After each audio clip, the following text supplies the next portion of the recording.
Okay, let's continue tayo sa ating part 3, no? Short clip video sa ating The Holy 2026, The Holy 7 month of July 3, no?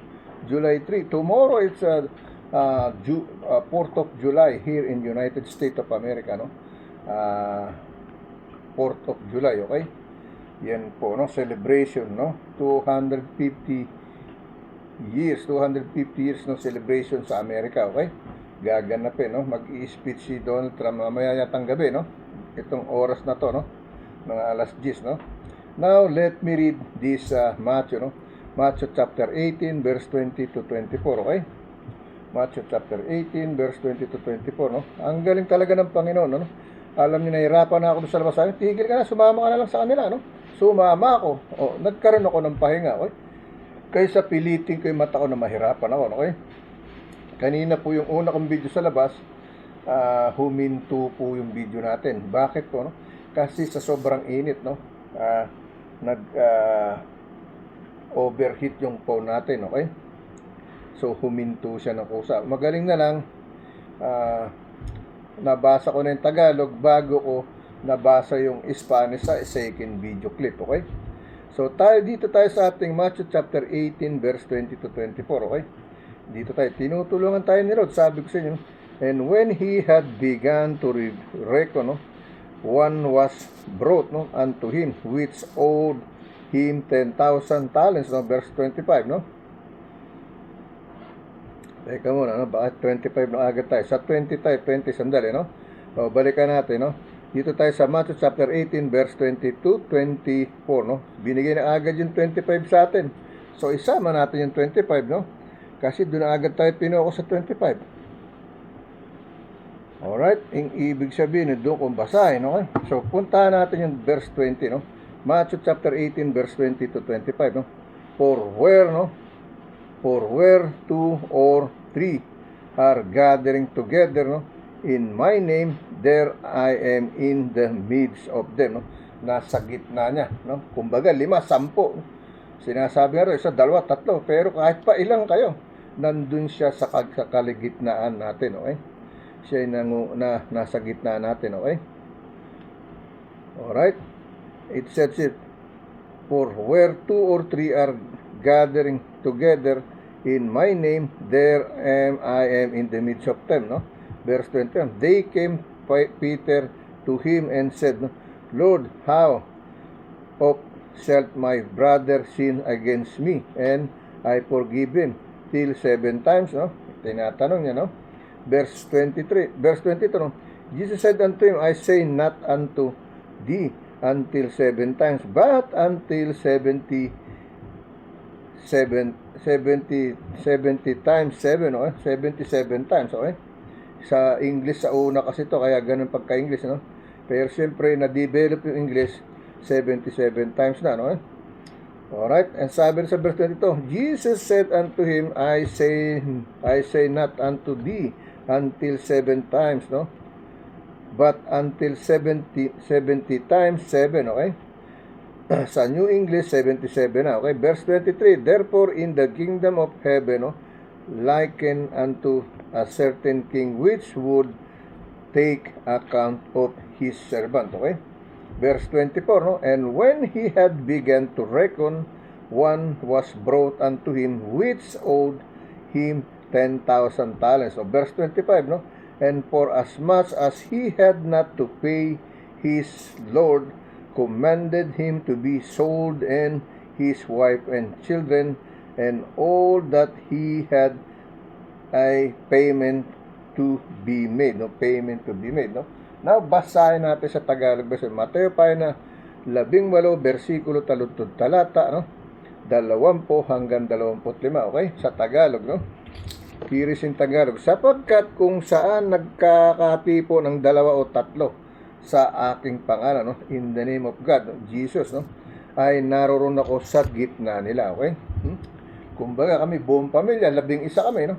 Tumawag ako ng dasal, na kinumbinsi ko sila, nandun sila sa gitna ng aking pamilya. Yun ang ibig sabihin, okay? Nakikinig sila, anong kuro-kuro ko, anong opinion ko, ganun din ang sila. So, nandun sila sa gitna namin, no? Nag-uobserba siya kung sinong tama, kung sinong hindi, no? alam niya. Dito tayo sa versikulo 21, no? Nang magkagayoy, lumapit si Pedro at sinabi sa kanya, Panginoon, no? makailang magkakasala ang aking kapatid laban sa akin, na siya'y aking patatawarin hanggang sa makapito. Ibig sabihin, 7 times, no? Versikulo 22, sinabi sa kanya ni Jesus, hindi ko sinasabi na sa iyo hanggang sa makapito, kung hindi hanggang sa makapitumpung-pito. Okay? 77 times, no? Kahit pa nga ilang beses, imagine kung magkasala ka ng milyon, no? Bilyon ng kasalanan mo, hanggang sa paglaki mo, bata hanggang sa pag-edad mo, no? 80 years old ka na, puro kasalanan ka. Humingi ka ng kapatawaran sa Diyos, patatawaran ka. Mabubura lahat yung kasalanan mo, no? Pakalimutan niya. Pero pag nagbalik ka, yun ang problema, no? Kasi humingi ka ng kapanganakan sa kanya sa ikaw pagkakataon, tapos babalik ka uli, sinayang mo, no? Humingi ka ng sagradong basbas sa kanya, sinuko mo yung kaluluwa mo sa kanya, tinanggap mo yung ikalawa mo kapanganakan para kayo maging bagong panganak, maging bagong bata, even dumiidad na ako, no? Pero tinanggap ko siya, yun ang ibig sabihin, no? Nabago na. Bakit ako babalik do sa pag-aalak, sigarilyo, no? Tapos babae, lalaki, sugal, droga, no? Yan yun. So, tinanggap mo siya bilang Kristiyano, nagpabinyag ka, nagsisi ka sa mga kasalanan, napatawad ka niya kasi tinanggap mo siya at patitirin mo siya sa iyong isip, sa iyong katawan, sa iyong puso, sa iyong kalooban, no? Bilang iyong kaluluwa. Hindi na yung kaluluwa mo manggahari sa'yo, kundi kaluluwa na niya. Kasi sabi, pag tinanggap mo yung kanya kapanganakan, kanyang espiritu, ay mamuhay ka sa kanya, lumakad ka sa lakad niya, bitbitin mo yung krus at sumunod ka sa kanya. Katulad ng pagbitbit ng krus niya para sa ating lahat, sa kaligtasan natin. Ganun po yun, okay? Ngayon, babalik ka, mawawala ng bisa lahat yung ginawa mo. Masasayang, okay? So, balikan natin dito, no? Ang sabi sa versikulo 20, no? Sapagkat kung nagkakatipon, no? Sapagkat kung nagkakatipon ang dalawa o tatlo sa pangalan ay naroon ako sa gitna nila. Versikulo 21, no? Na magkagayoy, lumapit si Pedro at sinabi sa kanya, Panginoon, makailang magkakasala ang aking kapatid, no? Laban sa akin at siya'y aking patatawarin hanggang sa makapito. Versikulo 27, no? Sinabi sa kanya ni Jesus, hindi ko sinasabi sa iyo hanggang sa makapito, kundi hanggang sa makapitumpung-pito. Okay?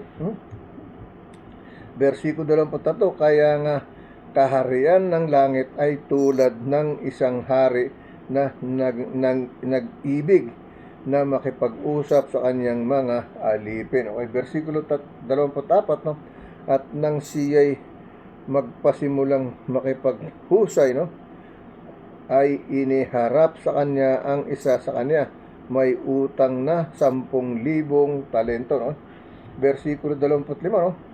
25, dadapwat palibasay wala siyang sulat ibayad, no? Ipinag-utos ang kaniyang Panginoon na siya'y ipagbili at ang kaniyang asawa, mga anak at ang lahat niyang tinatangkilik ay nang makabayad, no? Nang makabayad, okay? Ibig sabihin, okay? Isipin mo yan, para makabayad, no? Pinagbili lahat, no? Hindi basta magagawa yan ng ibang tao, okay? Now, let's go to read in Spanish, okay? Okay, let me continue to read in Spanish, no? Mateo Kapitulo 18, versikulo 20 hanggang 25, no? Porque donde están dos o tres congregados en mi nombre, ali estoy yo en medio de ellos, okay? Versikulo 21, entonces se le acercó Pedro y le dijo, Señor, ¿cuántas, no? veces perdonaré mi hermano que peque contra mí? Hasta 7, ¿no? Hasta 7, ¿no? Versikulo 22, Jesús le dio, ni digo hasta 7, sino aún hasta 70 veces 7, ¿ok? Versikulo 23, por lo cual el reino de los cielos es semejante a un rey que quiso hacer cuentas con sus siervos, ¿no? Versikulo 24, no?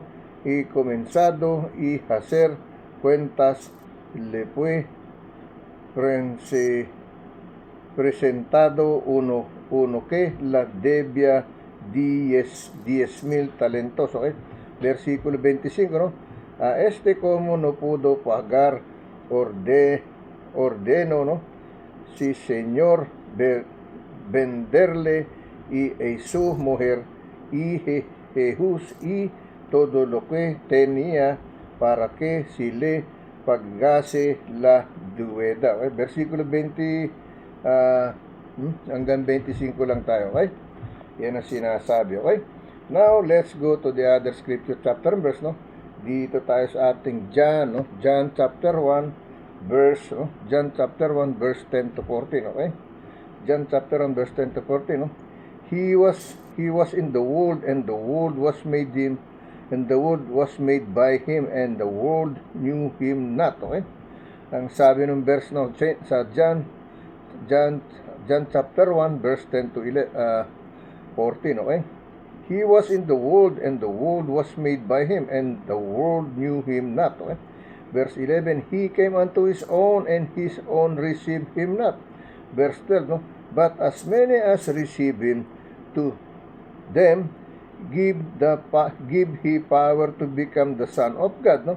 Even to them that believe in his name. Verse 13, which were born not of blood, nor of will of the flesh, nor of the will of men, but of God. Okay? Verse 40, no? And the Word was made flesh and dwelt among us, no? And we beheld his glory, the glory as of the only begotten of the Father, full of grace and truth, no? Full of grace and truth, no? Yan ang sinasabi, okay? Now, let me read in Tagalog version, okay? Excuse me, no? Tagalog version, no? Tagalog version, okay? 1 pa na sa versikulo 10 hanggang 14, no? Sa Tagalog, no? 1 pa na isa, versikulo 10 hanggang 14. Siya'y nasa sanglibutan at ang sanlibutan ay ginawa sa pamamagitan niya at hindi siya nakilala ng sanlibutan, okay? Nilikha ng Diyos yung mundo, iba-ibang planeta, pero hindi siya kilala, no? Wala nakakilala sa kanya, no? Pero may nakapagsabing siya ang lumikha, no? Siya'y nasa sanglibutan at ang sanlibutan ay ginawa sa pamamagitan niya at hindi siya nakilala ng sanlibutan. Versikulo 1, siya'y naparito sa sariling kaniya at siya'y hindi tinanggap ng mga sariling kaniya, no? Ginawa niya yung mga tao pero hindi siya tinanggap ng tao, hindi siya kinilala, no?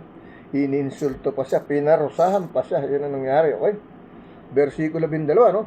Dadapat ang lahat ng sa kaniya nagsisitanggap ay pinagkalooban niya sila ng karapatang maging mga anak ng Diyos, no? Sa makatuwid bagay ang mga nagsisampalataya sa kanyang pangalan, okay?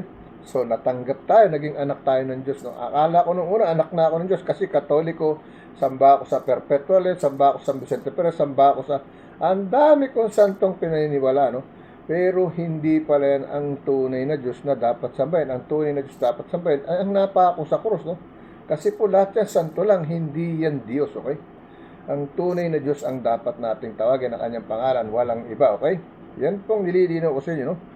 Ang sabi sa versikulo 22, dadapat ang lahat ng mga sa kanila nagsisatanggap ay pinagkalooban niya sila ng karapatang maging mga anak ng Diyos sa makatuwid bagay ang mga nagsisampalataya sa kanyang pangalan. Versikulo 23, ng mga ipinanganak na hindi sa dugo, ni sa kalooban ng laman, ni sa kalooban ng tao, kundi ng Diyos, okay? Sa Espiritu Santo. Yan yung sinasabing born again Christian, okay? Hindi ka pinanganak sa laman, hindi ka pinanganak sa dugo, no? Pero pinanganak ka sa salita, pinanganak ka sa Espiritu at sa basbas ng tubig. Yun ang ibig sabihin nun, okay? So, naging bagong panganak ka. Hindi ka bagong panganak na nagaling uli sa sinapupunan ng ina, kung hindi ang iyong espiritu napalitan ng espiritu ng Diyos, okay? Pinalitan mo, sinamahan mo ng espiritu. Kumbaga, may kaluluwa ko, tinanggap ko siya, no? Hinari ko siyang aking espiritu, di siya nakatira din sa akin, no? Kung nagkakasala man ako, okay lang, pero alam ko nakatira siya sa akin, no? Alam niya kung magkakasala ako, hindi, no? Pero hindi siya alis sa akin kasi akap ko na siya, siya na yung aking buhay, no? Hindi ko na pinipilit yung aking mali. Kung ako may nagkamali, alam niya nagkamali ako. Hihingi ako ng kapatawaran kasi siya na yung pinamumuhay ko, hindi na yung sarili ko.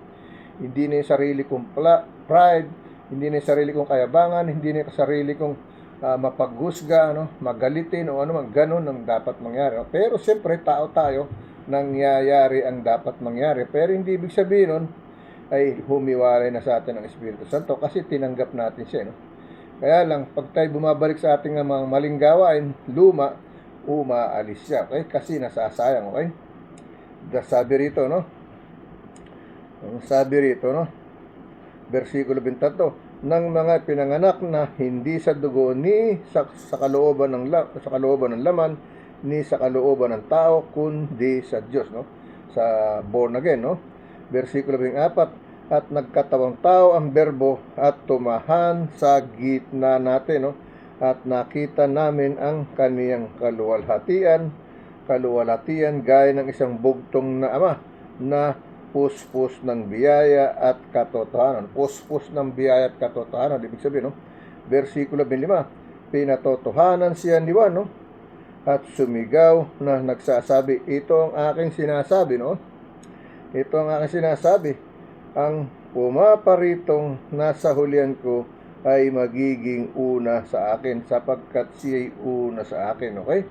Yan ang sinasabi. So, dinagdagan natin ng John chapter 15. Okay? John chapter 1 verse 10 to 15. Ginawa natin 15, okay? Ang sabi sa English, no? Sa English, ang sabi ng verse 15, John bare witness of him, no? And cried, saying, no? There was he of whom I speak, he that cometh after me, and prepared before me, for he was before me. Okay? Ang sabi, no? Sabi sa Tagalog, sabi sa Tagalog, no? Pinatotohanan siya ni Juan, no? At sumigaw na nagsasabi, ito yaong aking sinasabi, no?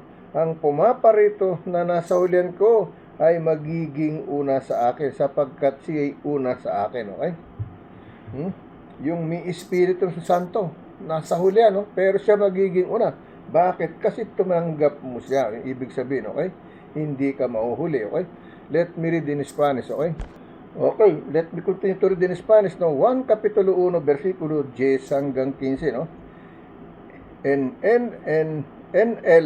el mundo estaba y el mundo por él fue hecho, pero el mundo lo conoció, okay? Versículo 11, a los suyos vino y los suyos no le recibieron. Versículo 12, mas todos los que le recibieron los que creen en su nombre los dio potestad de ser hechos hijos de Dios. ¿Okay?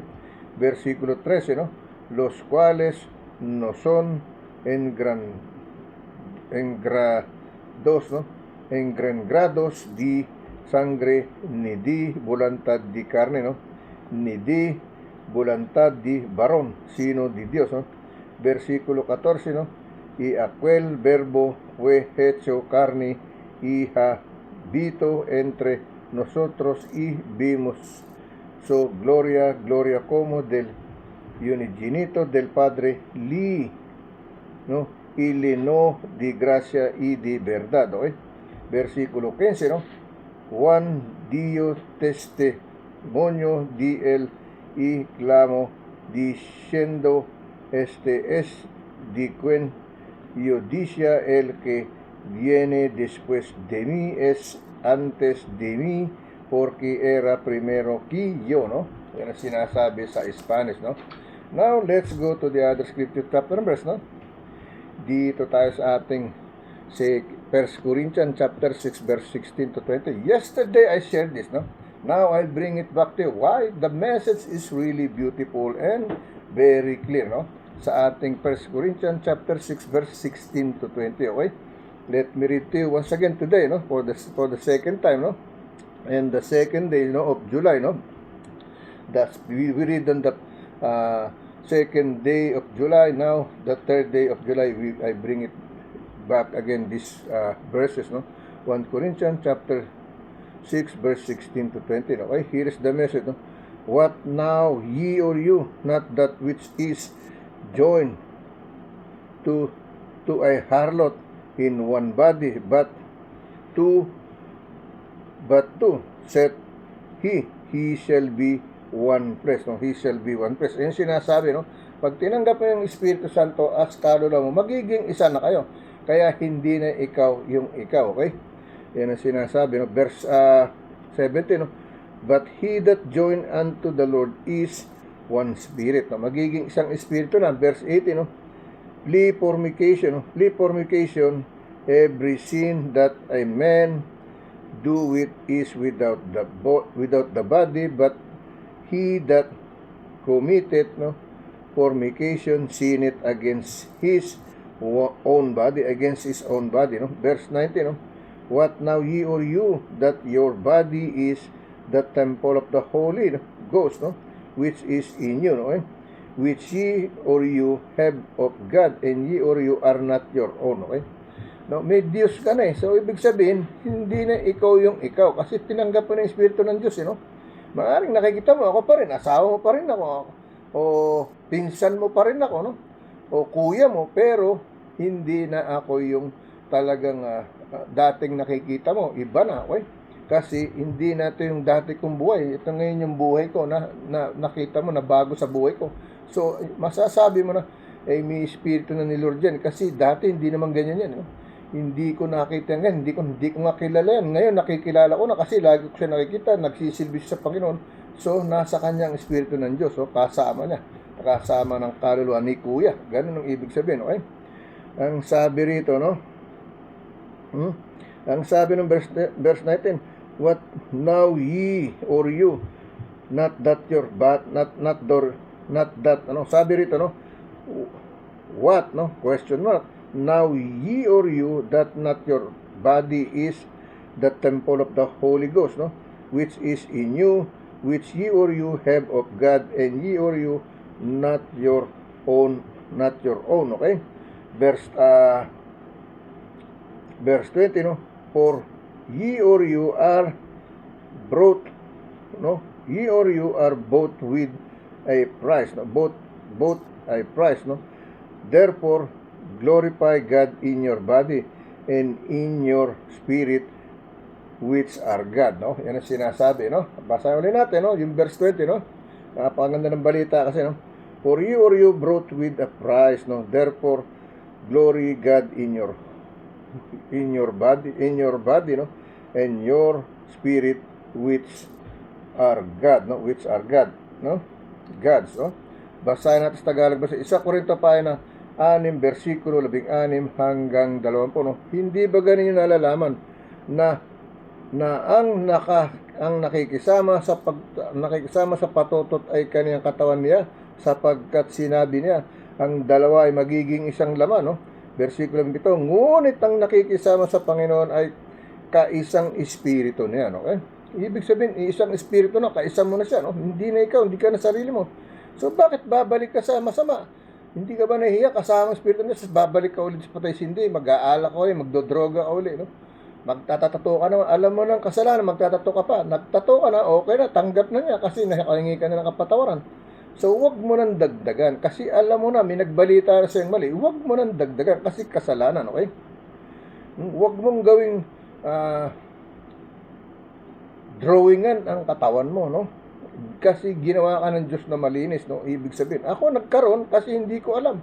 So, nagkaroon ka, ngayon alam mo na dahil sa akin, wag mo nang dagdagan, no? Panindigan mo na okay na yun, tama na, kung bitin, ganun talaga kasi bawal, masama, okay? Ang sabi ng versikulo ito, ngunit ang nakikisama sa Panginoon ay kaisang espiritu niya, okay? Si Kuya Ramer, tinanggap niya rin, kaisang espiritu niya na. Kaya lang kailangan mamuhay siya, no? Para maligtas siya, no? Versikulo 8, magsitakas kayo sa pakikiapid, lahat ng kasalanang gawin ng mga tao ay nasa labas ng katawan. Ngunit ang gumagawa ng pakikiapid ay ang nagkakasala labas sa kanyang sariling katawan, okay? Versikulo 11, hindi ba ganyan nalalaman na ang inyong katawan ay templo ng Espiritu Santo na nasa inyo, no? Tinatanggap ninyo ang Diyos at hindi kayo sa inyong sarili, okay? Maliwanag yan. Lagi ko sinasabi sa inyo, no? Kapag tumanggap kayo ng Holy Spirit ng Diyos, nasa inyo na, okay? Ikaw, hindi yung pinupunta natin church, hindi yung hindi kung saan sang congregation dahil nagpupunta tayo, yun na yun. Hindi. Ang pumupunta ron yun, ang dapat unang maging templo. Ito'y tagpuan lang, no? Tagpuan lang lugar, no? Kumbaga nagsasama-sama, makikinig sa Pero ang tunay na dapat na maging templo, ikaw, sa pagpunta mo ron. Kaya lang pagpunta mo ron, bukas ang puso mo sa pakikinig ng salita ng Diyos. Kasi may espiritu ka ng Diyos. Yan ang ibig sabihin. Sabi rito, no? Ulitin ko, no? Versikulo 5. O hindi ba galing nalalaman na ang inyong katawan ay templo ng Espiritu Santo? Nasa inyo at na tinanggap ninyo ang Diyos ay hindi kayo sa inyong sarili, no? Hindi na ikaw yung dati kasi tinanggap mo na siya, no? Ngayon pag kinalimutan mo siya, nagbalik ka sa lumang buhay mo, sa mga bisyo mo, alak, babae, no? Sugal, droga, no? Tapos sari-saring mga kasamaan, wala na, okay? Hindi na siya, ikaw na uli, okay? Yan ang ibig sabihin. Versikulo 2 po, sapagkat kayo'y binili sa halagang luwalhatiin nga ninyo ang inyong katawan sa Diyos, okay? Luwalhatiin nga ang inyong katawan sa Diyos, sabi, banalin mo, no? Kasi tinanggap mo siya, banalin mo, huwag mong sayangin, okay? Let's go to read in Spanish, okay? Okay, let me continue to read in Spanish na 1 Corintios Capítulo 6, versikulo 16 hanggang 20, no? Here is in Spanish, no? O no sabies que el que si une, no? Une con una ramera en un cuerpo con ella, porque dice los dos serán una sola carne, ¿no? Versículo 17, ¿no? Pero el que si une el Señor un espíritu es con él, ¿no? Versículo 18, ¿no? Judí la fornicación, cualquier otro pecado que el hombre cometa está fuera del cuerpo, mas el que fornica contra su propio cuerpo, ¿no? Peca, ¿no? Versículo 19, ¿no? O ignoráis que vuestro cuerpo es templo del Espíritu Santo, el cual está en vosotros, el cual tenéis de Dios, ¿eh? y que no sois vuestros, ¿no? Versículo 20, porque habéis sido comprados por precio, glorificad pues y Dios en vuestro cuerpo, en vuestro espíritu, los cuales son de Dios, okay? Yan ang sinasabi, no? Now, let's go to the other scripture chapter and verse, okay? Awa ng Diyos, baka mapagkasya natin, kung hindi, maghahabol tayo ng isang video pa, okay? Dito sa 1 Corinthians chapter 15, verse 54 to 58, no? 54 to 58, no? 1 Corinthians chapter 15, verse 54 to 58, no? So, when this corruptible shall have put in corruption, in this mortal shall have put in immortality, then shall be brought to pass the saying that is written, death is swallowed up in victory, no? Verse 55, no? O death, no? Where is the sting? O grave, no? Where is thy victory? Verse 56, no? The sting of death is sin, and the strength of sin is the law, no? Verse 57, no? But thanks be to God, no? Which giveth us the victory through our Lord Jesus Christ, no? Verse 58, no? Therefore, my beloved brethren, be ye or you steadfast, no?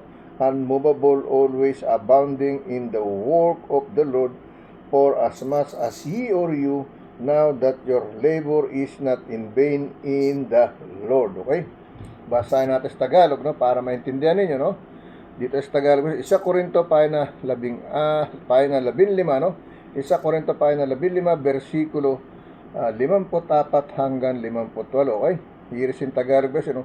Datapat pagka ito'y may kasiraan ay magbihis ng walang kasiraan, no? At itong may kamatayan ay magbihis ng walang kamatayan, no? Kung magkakagayon ay mangyayari ang wikang nasusulat, nilamon ng pagtatagumpay ang kamatayan. Versikulo 55. Saan naroon ang kamatayan ang iyong pagtatagumpay? Saan naroon ang kamatayan ang iyong tibo? Okay? Versikulo 56. Ang tibo ng kamatayan ay ang kasalanan at ang kapangyarihan ng kasalanan ay ang kautusan. Versikulo 57, dadapat salamat sa Diyos na nagbibigay sa atin ng pagtatagumpay sa pamamagitan ng ating Panginoong Hesukristo, no? Versikulo 58, no?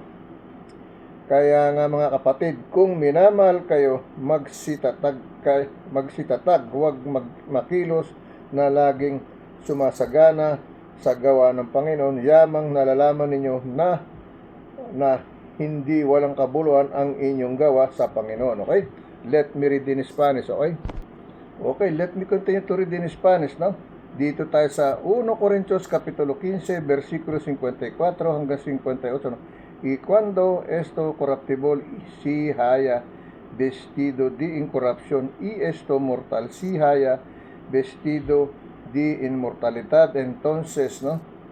Si cumplirá la palabra que está escrita, sobrida es la muerte en victoria. Versículo 56, donde está en muerte tu aguijón, donde es sepulcro tu victoria, ¿no? Versículo 56, ya que el aguijón de la muerte es el pecado y el poder del pecado la ley, ¿no? Versículo 57, más gracias sean dadas y Dios que nos da la victoria por medio de nuestro Señor Jesucristo. Versículo 58, ¿no? Así que, hermanos míos amados, estad firmes y constantes, creciendo en la obra del Señor, siempre sabiendo que vuestro trabajo en el Señor no es en vano, ¿no? No es en vano, ¿no? Okay? Let's go to our other scripture chapter and verse, okay? Okay, let me try to read this Philippians chapter 2, verse 12 to 16, okay? If I cannot read the Spanish, read it by yourself, okay? Because I want to make it only 3 video, but I ask God to help me, okay? Here's the Philippians chapter 2, verse 12 to 16. Wherefore, my beloved, as ye or you have always obeyed, not as in my presence only, but now much more in my absence, work at your own salvation with fear and trembling. No? Verse 13, for he is God which worketh in you, both to will and to do of his good pleasure. Verse 14, do all things without murmurings and disputing. Verse 15, that ye or you may be blameless and harmless to the Son of God, without rebuke in the midst of a crooked and perverse nation, no? among whom ye or you shine as light in the world. No? Verse 16, okay? Verse 16, no? Holding forth the word of life, that I might rejoice in the day of Christ, no? That I have not run in vain, neither labor in vain, okay? Basahin natin sa Tagalog, sa mga taga-Pilipos, pahina 2, versikulo 12 hanggang 16. Kaya nga minamahal, kung paano ang inyong laging pagsunod na hindi lamang sa harapan ko, kundi bagkos pa ngayong ako'y wala, ay lubusin ninyo ang gawain ng inyong sariling pagkaligtas na may takot sa panginginig, no? Takot at panginginig. Versikulo 22, sapagkat Diyos ang gumawa sa inyo maging sa pagnanasa at sa paggawa ayon sa kaniyang mabuting kalooban. Versikulo 24, gawin ninyo ang lahat ng mga bagay ng walang bulong-bulungan at pagtatalo. Versikulo 5, upang kayo maging walang sala, walang malay, mga anak ng Diyos, walang dungis sa gitna ng isang lahing liko at masama. Sa gitna nila'y lumiliwanag kayong tulad sa mga ilaw sa sanglibutan. Okay? Nagiging liwanag tayo. No? Versikulo 16, na nagpapayag ng salita ng kabuhayan upang may ipagkapuri ako sa karawan ni Kristo, na hindi ko tumakbo ng walang kabuluhan ni magpagal man ng walang kabuluhan. Okay? Yan ang sinasabi, no? Let me try in Spanish, okay? Okay, let me read God promises, no? Dito sa ating Philippians chapter 2, verse 12 to 16, binasa natin, no? Work out your own salvation with fear and trembling, no? Philippians chapter 2, verse 12, read 12 to 16, verse 12 to 16, no? It would have been nice if God had let us order life like we order a meal. I'll take good health and height, IQ. It pass in the music skill, but give me a pass metabolism would would be nice, but it didn't happen. When it came to your life on earth, you weren't given a voice or a boat, no? But when it comes to life after death, you were in my book. That seems like a good deal. Wouldn't agree, okay? Yan ang sinasabi, no? Okay? So, God bless you everyone, no? Yung title yan, He Chose the Nails, no? Oh, ang title, God bless you, see you tomorrow, okay? Hold on, okay? Okay, ang title po, He Chose the Nails and Cry to Him, okay? So, God bless you, see you tomorrow. Read the in Spanish by yourself, okay? God bless you, see you tomorrow.